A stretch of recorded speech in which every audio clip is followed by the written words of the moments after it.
अगर आप भी उनमें से हैं कि जो ये सोचती हैं कि इतना साल झेल लिया, बाकी की ज़िंदगी बची वो भी झेल के निकाल लूँगी, चाहे वो सास ससुर की गालियाँ हों, चाहे वो सास के ताने हों, चाहे वो जहरीला व्यवहार हो, चाहे वो पति की मारपीट हो, या कुछ भी हो सकता है, तो आप बिल्कुल गलत हैं।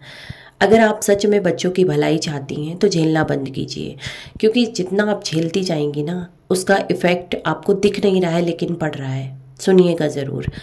आपने आपको याद है कि आप आखिरी बार कब मुस्कुराए थे? आपको याद है कि आपने आखिरी बार कब बच्चों से हंस के बात की थी? आपको ये ज़रूर याद होगा कि आप हर वक्त बच्चों पे चिल्लाते हो, जितनी भी गुस्सा होती है बच्चों पे निकल जाती है। तो कहाँ इसमें भलाई है बच्चों की? तो जिसकी गुस्सा है उस पर निकालना सीखिए। ठीक है, अगर आप ये सोच रहे हैं कि मैं कमाने नहीं जाती हूँ और मैं करती ही क्या हूँ, तो आप बिल्कुल गलत हैं। आप झाड़ू पोछा बर्तन खाना बच्चे सब करते हो, वो करते हो जिनका इनको अलग से पेमेंट करना पड़ना होता। और कभी हिसाब लगाइएगा तो आप अच्छे से समझ जाओगे। तो अपने आप को पहले तो कम समझना बंद करो, और ये दिमाग से निकालना बंद करो कि ये आपको फ्री की रोटी दे रहे हैं। ठीक है, फ्री में कोई कुछ नहीं देता है। या आपको 2 वक्त का खाना देते हैं ना, तो आप 24 घंटे ड्यूटी भी करते हो। तो पहले तो खुद को कम समझना बंद करो, प्लीज़ बंद करो। ठीक है, और स्टैंड लेना सीखो। आप एक बात याद रखना कि बच्चे जो है ये चाहते हैं कि मेरी माँ मेरे साथ बैठे, मुस्कुराए, थोड़ी देर बात करे, मैं अपनी माँ से दिल की बात कह पाऊँ, मेरी माँ मुझसे सुने। पर माँ को तो खुद की ही टेंशन डिप्रेशन से फुर्सत नहीं है, तो फिर इसमें बच्चों की भलाई कहाँ है?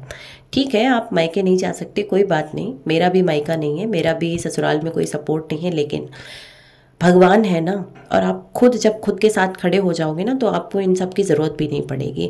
और एक बात याद रखिए, ये दिमाग से निकालिए कि ये शादी के बाद ज़िंदगी मायके से कटती है या उनके सपोर्ट से कटती है या ससुराल से नहीं कटती, कहीं से भी नहीं कटती है। शादी के बाद ज़िंदगी आप खुद के साथ जब खुद खड़े होते हैं तभी तमीज़ से निकलती है। ठीक है, कोई किसी की पूर्ति नहीं करता है, क्योंकि अगर मायके में गुजारा हो जाता तो ये शादियाँ ही ना होती। ठीक है ना। तो पहले तो ये गलत फहमी दिल और दिमाग से निकालना सीखिए और झेलना बंद कीजिए। कुछ नहीं रखा है, मैंने भी 10 साल झेला और अंत में मैंने खुद को संभालना सीखा और विरोध में खड़े होना सीखा। ये विरोध करना इसलिए ज़रूरी है जिससे कि आपका थोड़ा सा माइंड शांत रहे, आप सुकून से जी सको। याद रखना, आप तभी तक झिलवाए जाओगे जब तक आप खुद झेल रहे हो।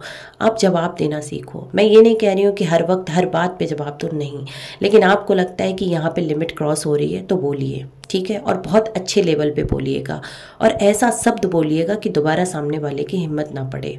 ठीक है ना। और मुंह पे बोलिए, बस बहुत हो गया, अब मैं नहीं झेल सकती। ठीक है, और मार खाना बंद कीजिए। जितनी आप खाएंगी ना, उतना ही आपको मारा जाएगा। इसलिए अपने बच्चों की खातिर सहना बंद कीजिए।